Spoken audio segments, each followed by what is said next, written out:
예, 오늘은 부활절 6번째 주일입니다. 이제 다음 주일이 부활하신 예수님과 함께하는 부활절 절기의 대단원을 마감하는 부활절 마지막 주일입니다. 그리고 그 다음 주일 5월 31일 주일이 이제 성령 강림 주일입니다. 그러면 이제 이번 주간 목요일인 5월 21일은 부활하신 예수님께서 승천하신 주님의 승천일입니다. 그러니까 영원히 계실 것 같았지만 사랑하는 11사도들과 많은 제자들을 떠나서 이제 하늘나라로 올라가시는 주님의 승천일이 이번 주 목요일입니다. 여러분들 좀 재밌는 사실인데 인도네시아는 우리가 보통 회교 국가라고 생각하지 않습니까? 근데 회교가 80%인 이 인도네시아에 이번 주 목요일 주님의 승천일은 국가 공휴일입니다. 성금요일도 공휴일이에요. 인도네시아에서는. 감동이 많이 됩니다.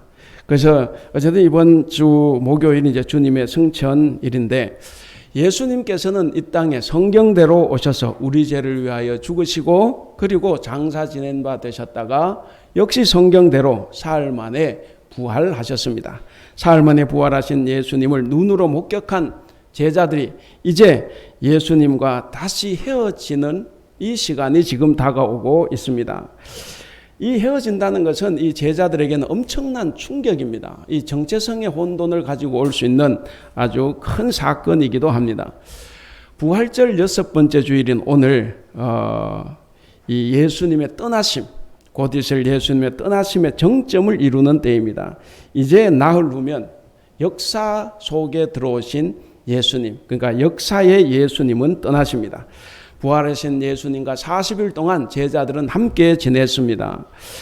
함께 40일 동안 지냈지만 그러나 예수님을 떠나보낼 준비는 아직 제자들에게 되어 있지 않다고 볼 수가 있습니다. 아직까지 제자들은 상황 판단이 잘 서지 않죠. 40일 만에 떠난다는 것을 생각할 수 없었습니다. 그렇지만 예수님의 떠나심은 그들이 알든 모르든 시시각각으로 지금 다가오고 있습니다. 지금 제자들은 아직까지도 예수님이 영원히 함께 계실 것처럼 생각을 하고 정확한 상황을 판단하지 못한 채 불확실성의 두려움과 이 불안 속에서 그들은 절망 속에 살아가고 있습니다. 오죽하면 예수님께서 고별 설교 중에 이런 말씀을 하셨어요. 요한복음 14장 1절에 보면 너희는 마음에 근심하지 말라. 하나님을 믿으니 또 나를 믿으라. 그러니까 얼마나 이 제자들이 근심이 많았을까 생각을 해봅니다. 그만큼 예수님의 떠나심은 제자들에게는 큰 두려움과 불안과 절망이었습니다. 제자들의 이 두려움과 불안과 절망은 바로 예수님과 함께 하지 못하는 데서 오는 것입니다.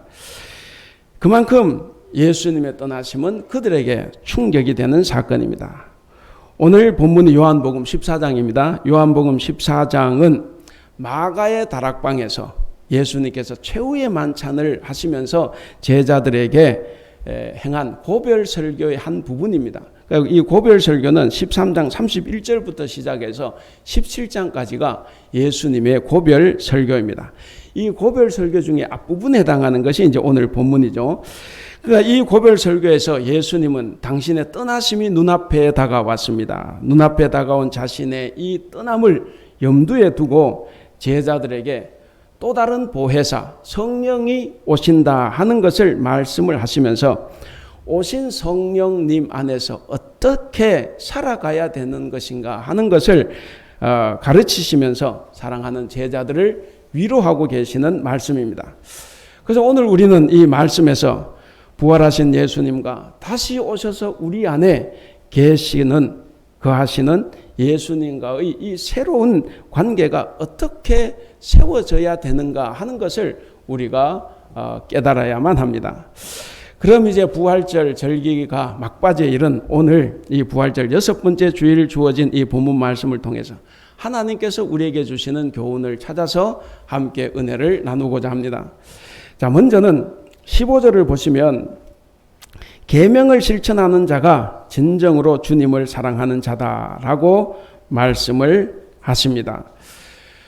여러분 이런 말 들어보셨죠? 사랑은 동사다. 사랑은 동사다. 그러니까 사랑은 행동이다 하는 거죠. 행동이다. 우리의 믿음은 행동이 증명한다. 다 들어보셨을 겁니다. 오늘 15절 말씀을 보면 주님께서 이렇게 말씀을 하십니다. 우리 같이 읽겠습니다. 시작. 너희가 나를 사랑하면 나의 계명을 지키리라. 예, 너희가 나를 사랑하면 나의 계명을 지킨다. 전에도 한번 말씀드렸지만 나는 하나님을 믿습니다. 나는 예수를 믿습니다. 이 말이 뭡니까? 그 말은 바꾸면 나는 예수님 하신 말씀을 실천하고 있습니다 하는 이야기예요. 그것이 믿는 겁니다.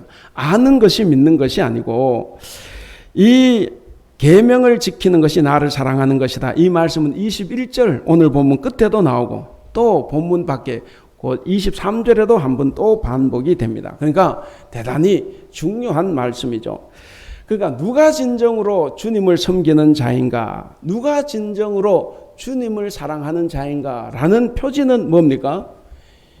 말이나 직분의 고하에 있는 것이 아니라 주님의 말씀을 그대로 행동으로 실천하는 사람에게 있다 하는 거죠. 그러니까 실천하는 것, 이것이 주님을 사랑하는 것입니다. 요한은 사랑을 절대로 감상이나 감정으로 된다고 말하지 않습니다. 요한은 사랑을 말할 때 항상 실천적이고 도덕적이다 하는 것을 말을 하고 있습니다. 그러므로 다른 보혜사 곧 진리의 영이신 성령 하나님이 오시면 즉시 우리 교회와 성도는 예수님을 사랑하게 됩니다. 예수님을 사랑하는 것이 뭡니까? 바로 그의 계명을 지키는 것으로 나타나야 합니다. 이것은 교회와 성도가 말씀의 공동체가 된다 하는 것을 이야기를 합니다. 여러분, 성령이 오시면, 성령 하나님께서 오시면 교회 공동체는 진리의 말씀인 이 계명 안에 그냥 풍덩 빠지게 되는 거예요. 빠지게 돼서 그 계명을 지키게 됩니다. 여러분, 계명을 아는 것이 중요한 것이 아니에요. 그 계명을 읽는 것이 중요한 것이 아닙니다. 그 계명을 듣는 것이 중요한 것이 아니에요. 더 중요한 것이 뭡니까? 하나라도 지키는 데에 있습니다.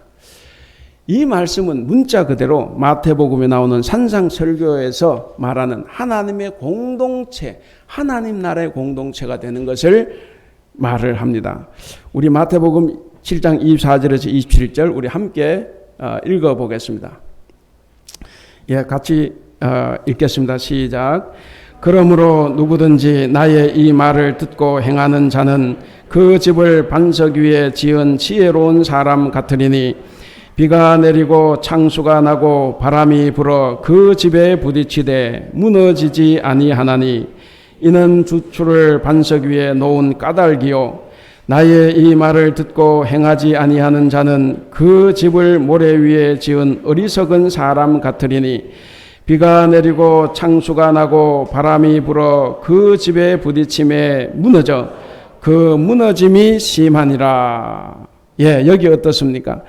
내 말을 듣고, 그러니까 산상설교로 지금 말씀하시는 이 말씀을 듣고 행하는 자가 지혜로운 사람입니다. 그리고 행하지 않으면 그건 어리석은 사람이에요. 그건 무너짐이 극히 심하다 이렇게 말을 합니다. 여러분, 오늘 우리 한국에 계신 교회는 예수님의 계명을 진리의 영이신 성령님의 가르침을 통해서 배우려고 하지 않습니다. 그러다 보니까 이 예수님께서 가르쳐 주신 이 계명이 세속적인 수준의 이야기로 격화가 되어 있습니다.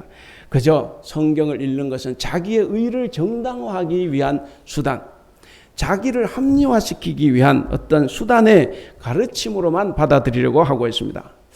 간혹 이렇게도 생각을 해봅니다. 깊은 묵상이 없는 한국 교회의 성경 통독이나 성경의 가르침이 없는 한국 교회의 이 교리적인 성경 공부를 통해서 과연 성경 가르침을 제대로 이해할 수 있을까? 정말 성경의 가르침을 제대로 이해를 하고 제대로 살아갈 수 있을까 하는 기대를 하기가 어렵다 하는 사실입니다. 여러분 우리가 성경을 통독하는 거 읽는 거 다 좋습니다. 빠르게 읽어가는 것도 좋아요. 그러나 그렇게 읽어가는 것이 과연 우리가 하나님의 말씀을 얼마나 이해하고 받아들일 수 있을까? 우리는 성경을 읽는 것보다 더 중요한 것, 그것을 깨닫는 겁니다. 한 구절이라도, 한 문단이라도 우리가 읽고 깨닫는 것, 바로 그것인데 우리 한국 교회를 생각해 보면 뜻 있는 사람들이 이렇게 이야기합니다. 우리 한국 교회는 영적 문맹이라고 이야기를 합니다.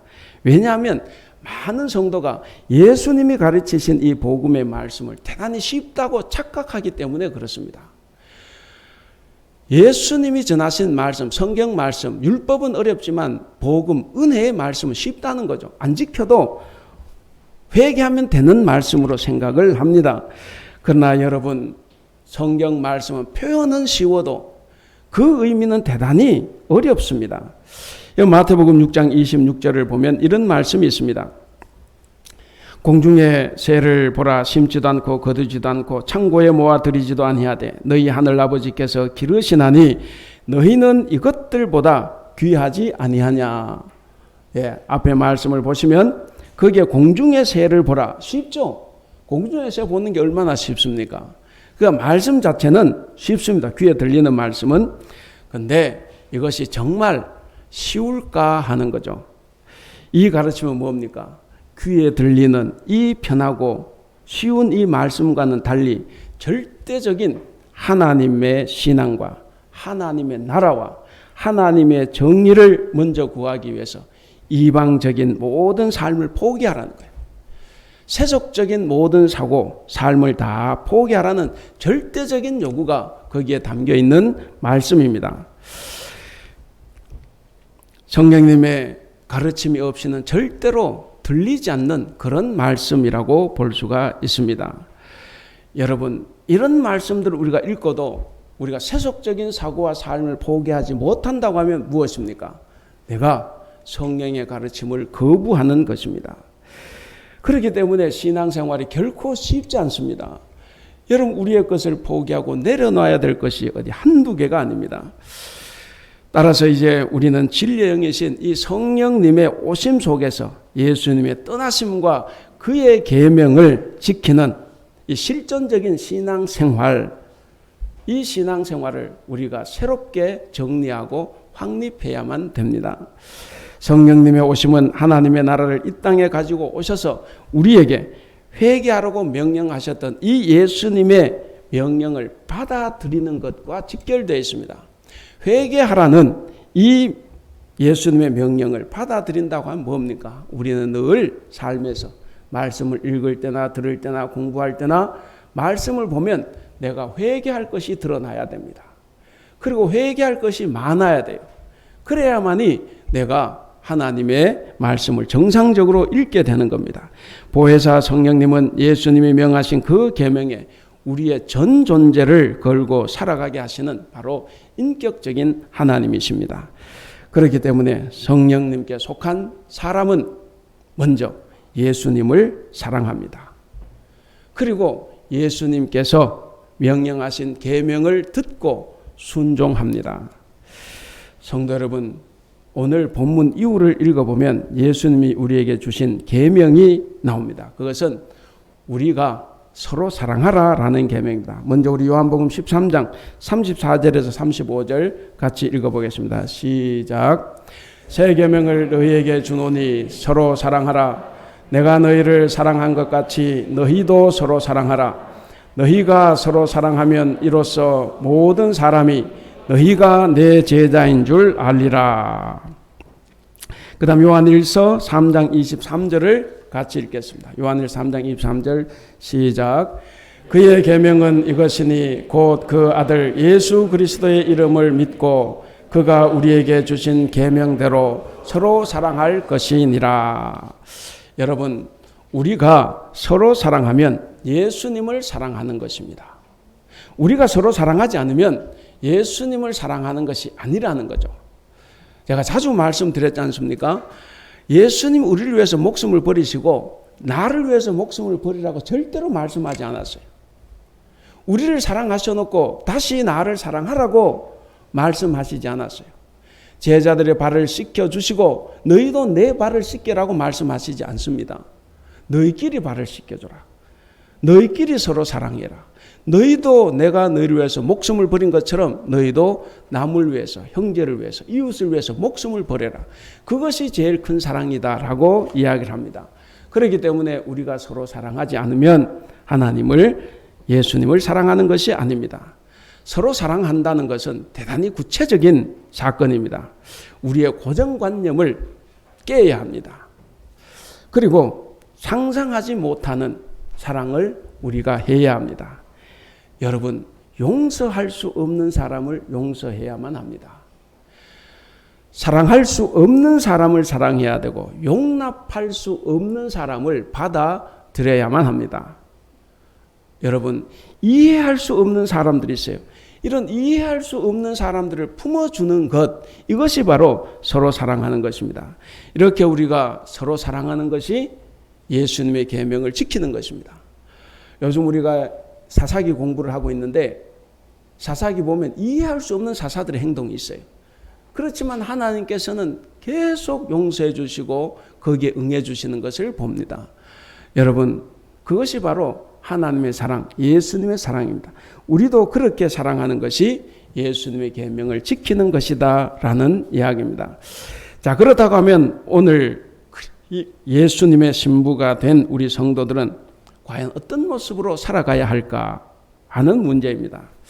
여러분, 말하는 것이나 생각하는 것 혹은 행동하는 모든 것들이 다 주님의 뜻에 맞춰야 합니다. 주님의 뜻에 맞춤으로써 신랑 되시는 예수님을 기쁘게 해드리는 삶, 이것이 우리가 해야 될 삶입니다. 자기가 사랑하는 이의 뜻을 행하는 것은 결코 짐이 아닙니다. 뭐 부부간에는 좀 안 그럴 것 같지만 연애를 할 때는 내 애인이 아프다고 하면 새벽 2시든 3시 벌떡벌떡 일어나서 약 사다 주고 별짓 다 할 거예요. 근데 결혼하고 나면 저부터도 좀 내일 가지 이런 생각을 합니다. 해 뜨면 가지. 그러니까 내가 정말 사랑하는 사람이 사람을 위해서 하는 일은 절대로 짐이 될 수가 없습니다. 오히려 기쁨이고 행복입니다. 계명을 행함으로써 주님을 사랑하는 저와 여러분이 될 수 있기를 바랍니다. 두 번째는 성령은 성도를 돕기 위해서 하나님께서 보내신 또 다른 보혜사다라고 16절에서 말씀을 합니다. 여러분 16절을 보시면 주님이 제자들에게 이렇게 말씀하셨습니다. 같이 읽겠습니다. 시작. 내가 아버지께 구하겠으니 그가 또 나를 다른 보혜사를 너희에게 주사 영원토록 너희와 함께 있게 하리니. 하나님이 우리를 위해서 보혜사이신 예수 그리스도를 먼저 보내주셨지 않습니까? 이 세상에 보내주셨는데 이제 지상의 사명을 다 감당하고 이제는 하늘나라로 올라가셔야 될 시점이 왔습니다. 올라가셔야 되기 때문에 하나님은 예수님을 대신해서 그 일을 계속할 또 다른 보혜사를 보내주신다라고 말씀을 하고 있습니다. 당연히 여기서 또 다른 보혜사는 뭡니까? 바로 성령 하나님이십니다. 성령을 또 다른 보혜사다라고 하는 것은 방금 말씀드린 것처럼 예수님께서 보혜사이셨기 때문에 그렇게 말씀을 합니다. 자, 스승이신 예수님을 알고 지금껏 생활해 왔던 제자들입니다. 그러니까 스승만 믿고 쫓아온 삶이에요. 예수님이 돌아가셨을 때 얼마나 불안감에 떨었습니까? 그런데 부활하신 예수님을 보면서 희망을 품고 지금 같이 있는 이 제자들에게 주님이 떠나신다는 말은 그들에게는 절망적인 선언과 같은 말입니다. 사실 그동안 주님의 절대적인 보호와 보살핌 속에서 그들은 생활을 했습니다. 그런 제자들에게 있어서 주님이 계시지 않는다. 주님의 부재는 엄청난 충격이고 두려움 그 자체입니다. 더욱이 제자들은 이제 주님의 명령을 받고 거칠고 험한 세상으로 나가서 바로 이 주님의 이 말씀, 이 복음을 전해야 될 당사자들입니다. 그러면 스승님이 있어야만 되는데 이제 스승님이 떠나는 상황입니다. 자, 이런 상황에서 주님께서는 모든 구속 사역을 다 마치시고 승천하시기에 앞서서 제자들에게 당신을 대신해서 사역을 할 또 다른 보혜사를 보내주신다. 너희들의 사역을 도와줄 또 다른 보혜사를 보내주신다고 약속을 하십니다. 이처럼 성령 하나님은 주님께서 약속하신 또 다른 보혜사입니다. 보혜사, 한자로 보면 지킬보, 은혜해, 스승사 이렇게 되어 있어요. 우리가 자꾸 이렇게 보혜사를 한자로 자꾸 풀어보려고 하는데 한자로 풀면 은혜를 돕는 스승이에요. 은혜를 돕는 스승. 근데 이거는 별 의미 없습니다. 보혜사는 의미 없이 뭐냐면 그리스 파라클레토스를 한자로 음력하는 거예요. 한자로 음력하는데 그게 저는 잘 모르겠어요. 중국말 잘하시는 분들은 이거를 해보면 파라클레토스와 비슷하기 때문에 그저 말을 그렇게 바꿔놓은 것에 불과합니다.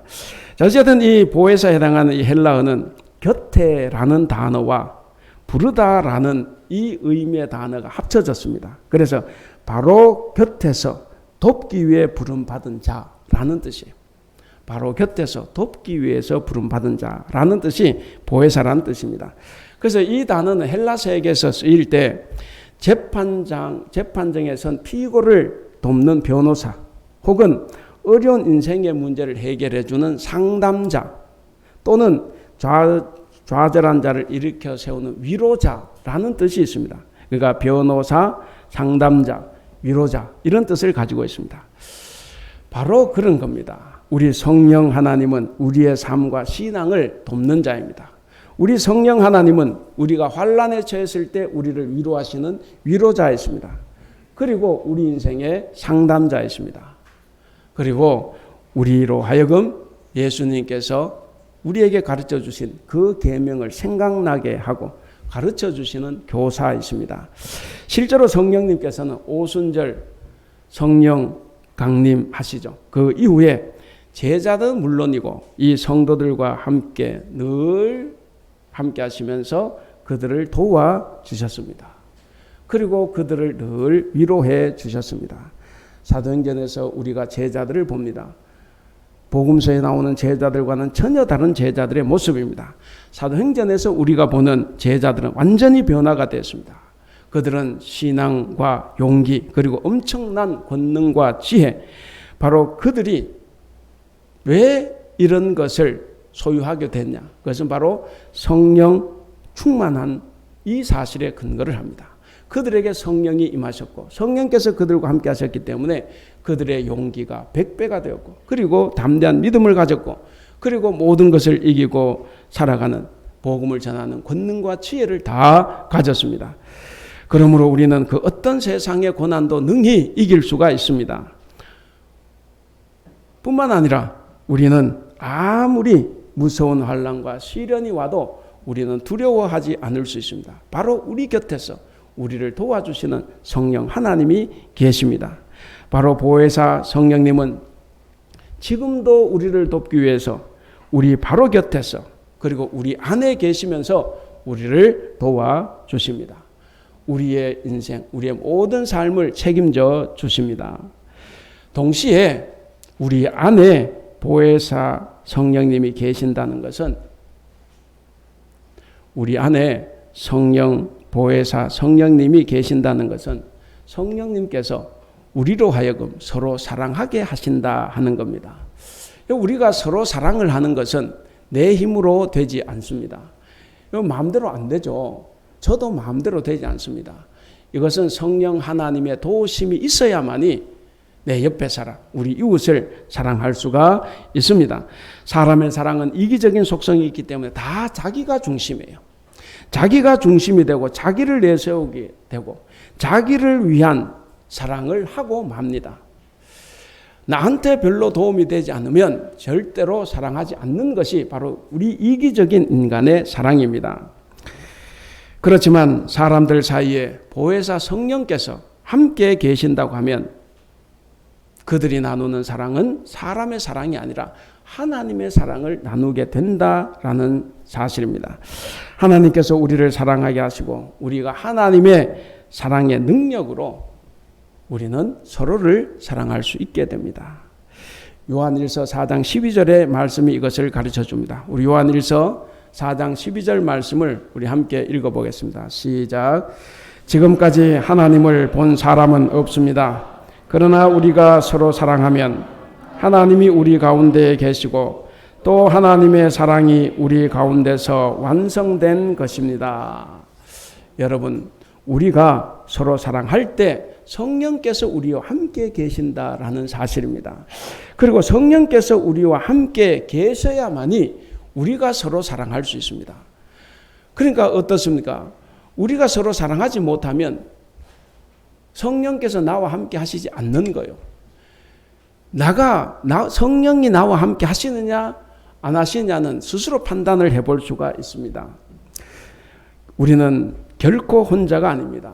사랑하는 성도 여러분, 우리 곁에는 항상 우리 성령 하나님께서 함께 하십니다. 부모나 형제, 배우자는 여러분들을 돕지 못한다고 할지라도 우리 성령 하나님께서는 여러분들을 도와주실 수 있습니다. 이것을 우리가 확실히 믿어야 됩니다. 그래서 우리가 이 어려운 시기를 또 우리에게 있는 어려운 일들을 우리가 다 헤치며 나가야 되겠습니다. 그리고 우리를 서로 사랑하도록 함께 하시는 우리 성령님을 힘입어서 우리도 성도 간 그리고 이웃 간, 내 형제 간 서로 사랑을 해야 되겠습니다. 여러분 꼭 서로 사랑하는 저와 여러분들이 될 수 있기를 바랍니다. 마지막 세 번째로는 예수님은 제자들을 버리고 가시는 것이 아니다라고 말씀을 하십니다. 18절에 보면 예수님은 제자들을 고아처럼 버려두지 않겠다라고 약속을 하십니다. 우리 18절을 같이 한번 읽어보겠습니다. 시작. 내가 너희를 고아와 같이 버려두지 아니하고 너희에게로 오리라. 그럼 예수님 당시 그 이스라엘은 로마 제국의 식민지였습니다. 식민지였기 때문에 대단히 어렵죠. 그러니까 이 가난하고 헐벗었고 로마의 식민 통치 지배를 받고 있으니까 얼마나 고단한 삶이겠습니까? 사실 나라의 수치도 말이 아니죠. 이게 우리가 말하는 국격, 이 국격이 높아야 우리도 좀 그래도 어깨를 펴고 사는데 이 국격이 낮아지면 국민들의 이 마음도 낮아지는 건데 바로 이 이스라엘 사회는 그렇게 로마의 식민 통치 지배하에 있었기 때문에 모욕과 수치를 당한 그러는 나라였습니다. 여러분, 그런 나라에 고아들이 많다는 것은 우리가 상상해 볼 수가 있습니다.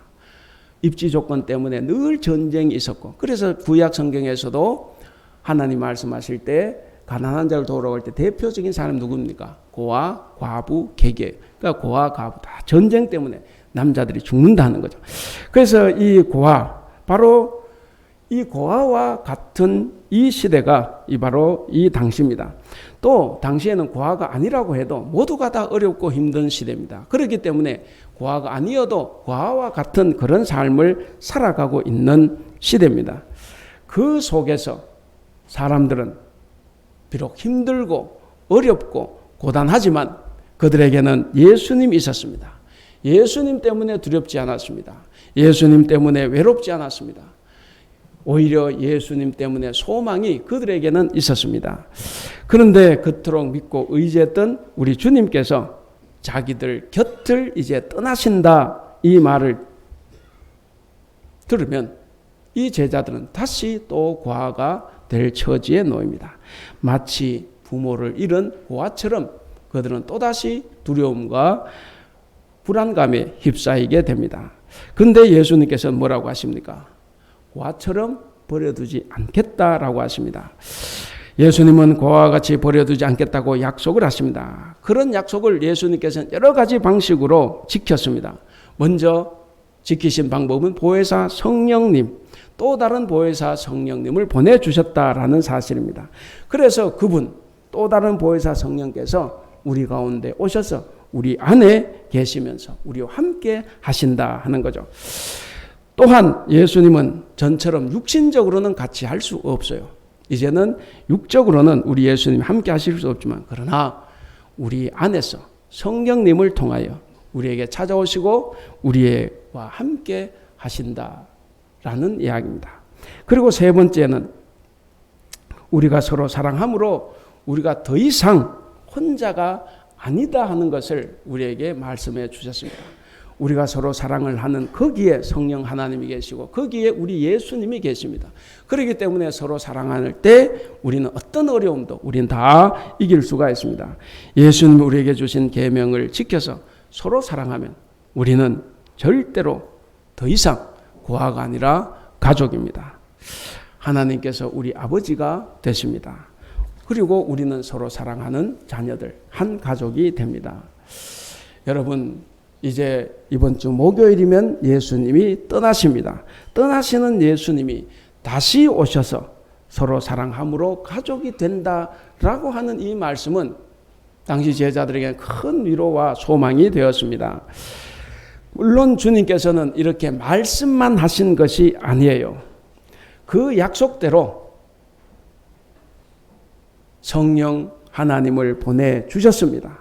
그리고 제자들과 함께하게 하셨고 오늘 우리와 함께하게 하셨습니다. 그리고 그들을 도왔듯이 오늘 우리를 친히 도우셔서 우리로 하여금 승리하는 삶을 살아가도록 하셨습니다.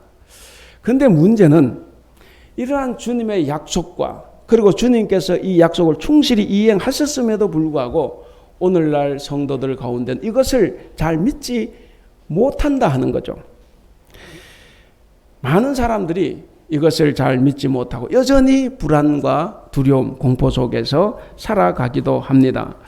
마치 이 당시 제자들과 같은 심정입니다. 그래서 이것을 심리학에서는 고아의식이라고 말을 하는데 아무리 발달된 문명 속에서 살아가도 그래서 겉으로는 정말 다 있어 보입니다. 다 갖춰진 삶을 살아갑니다. 겉으로 보기에는 그다지 문제가 없어 보입니다. 겉으로 보기엔 다 은혜스럽게 보입니다. 주변에는 친구들도 많고 가족 친지들도 있습니다. 그럼에도 불구하고 뭔가 모를 막연한 두려움과 공포심, 외로움이 있습니다. 하지만 여러분, 우리 성도들은 이렇게 살아서는 안 되겠습니다. 왜냐하면 우리에게는 하나님 아버지가 계시고 그리고 우리가 돌아갈 영원한 본향, 그 땅이 있습니다. 뿐만 아니라 오늘 18절의 약속처럼 우리를 고아와 같이 버려두시지 않겠다고 하시는 예수님의 말씀대로 친히 성령께서 임재해 주셨습니다. 그리고 영원토록 우리와 함께 하시는 거죠. 그렇기 때문에 우리는 고아의식을 가질 필요가 없다 하는 것입니다. 그러므로 이러한 복을 누리고 있는 성도들이 세상 사람들처럼 고아의식에 사로잡혀 있다고 하면 그것은 너무나 비참한 것입니다. 이것은 정말 우리에게도 손해지만 하나님 앞에서도 우리가 할 일이 못 됩니다. 사랑하는 우리 성도 여러분, 어떠한 경우에도 이런 근거 없는 고아의식에 사로잡혀서는 안 되겠습니다. 그리고 주님과 같이 요한복음 8장 29절에 보면 나를 보내시니가 나를 혼자 두지 아니하시느니라. 나를 보내시니가 나를 혼자 두지 않게 하신다. 고아처럼 버려두지 않겠다라고 하는 이 외침들을 우리도 담대히 외칠 수가 있어야 됩니다. 그리고 이것을 믿고 우리가 담대하게 살아갈 수 있어야 됩니다. 그리고 본향을 잃고 외로움과 불안 속에서 살아가는 세상 사람들을 우리가 오히려 하나님의 나라로 인도할 수 있어야만 됩니다. 우리가 같이 두려워하고 떨어서야 우리가 그들을 인도할 수가 없습니다. 우리는 우리와 함께 하시는 우리 안에 거주하시는 우리 성령님을 굳게 믿고 담대하게 살아가야 되겠습니다. 이제 말씀을 맺겠습니다. 사랑하는 우리 성도 여러분, 여러분들의 하나님은 지금 어디에 계십니까? 하나님은 멀리 계시지 않습니다. 우리가 기도할 때 옛날에 그렇게 기도하는 장로들이 많았어요. 높고 높은 보좌에 홀로 계시면서, 사실 그거 아니에요.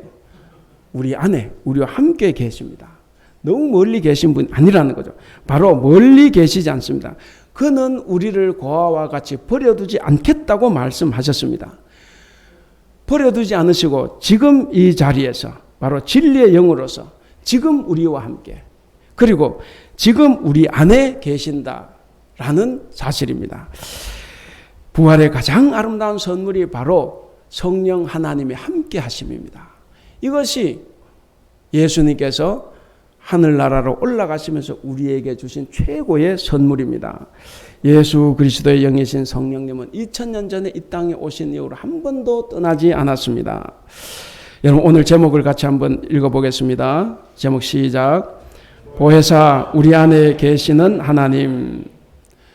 여러분 성령 하나님은 오늘도 우리를 도우시기 위해서 바로 우리 곁에 그리고 바로 우리 안에 와 계십니다. 어디에 다른 데 계신 분이 아니에요. 사랑하는 우리 대북교회 성도 여러분, 부활절 6번째 주간에는 바로 이 승천 예수님의 떠나가심을 생각하면서 두려워하고 근심하고 불안했던 제자들과 같은 우리의 연약한 신앙의 모습을 우리는 버려야만 합니다. 그리고 약속하신 보혜사 성령님의 오심을 믿고 그리스도의 영이신 보혜사 성령 하나님을 우리 마음에 모셔야 합니다. 그럼 여기서 마음에 모시는 것이 뭡니까? 무슨 실체가 있는 것도 안 돼. 당연히 마음에 모신다는 것은 예수님이 가르쳐 주신 계명 서로 사랑하라 라는 것을 지키는 겁니다. 그것을 지키며 살아가는 것이 성령 하나님을 우리 마음에 모시는 겁니다. 성령 받았나 할 때 이거 물체가 아니에요. 그러나 우리가 이제 성령 받았나 받았다 이렇게 이야기하니까 성령 받은 것이 뭡니까? 그것은 이웃을 우리 간에 서로 사랑할 때 그 사랑 행하는 것입니다. 우리 다시 한번 인사하겠습니다. 옆 좌우로만 인사하겠습니다. 사랑합니다. 인사하겠습니다. 사랑합니다. 예, 말로만 사랑하면 안 됩니다. 우리 행동으로 사랑을 보여줘야 합니다. 그것이 바로 우리가 성령 하나님을 마음에 모신 겁니다. 그래서 우리 안에 있는 모든 고독과 불안과 절망에서 벗어나서 기쁨과 소망이 넘쳐나는 여러분들이 되시기를 바랍니다. 또한 하나님의 위로하심과 간건케 하시는 은혜 속에서 이 코로나19 바이러스를 거뜬히 극복하고 이겨나가는 여러분들이 되시기를 주님의 이름으로 축원합니다. 기도하겠습니다. 거룩하신 우리 하나님 아버지, 목숨까지 버리시며 우리를 사랑해 주신 것을 진심으로 감사합니다. 그 사랑, 그 은혜 측량할 수 없고 갚을 길이 없지만 이제 주님을 사랑한다고 다시 한번 고백합니다. 고아와 같이 버려두지 않겠다고 하신 주님의 말씀이 코로나19로 인해 공포와 두려움에 빠진 우리들에게 큰 힘으로 다가옵니다. 이 위기를 잘 이겨나갈 수 있도록 우리를 도와주시옵소서. 주님은 우리가 서로 사랑하며 우리의 교회가 사랑의 공동체가 되기를 말씀하셨습니다. 우리가 서로 사랑하게 하셔서 세상의 사랑을 보여주게 하여 주시옵소서. 우리 마음에 사랑 아닌 다른 것들은 다 비우게 하시고 사랑으로 가득 채워 주시옵소서. 감사하며 우리 주님 예수님의 이름으로 기도하옵나이다. 아멘.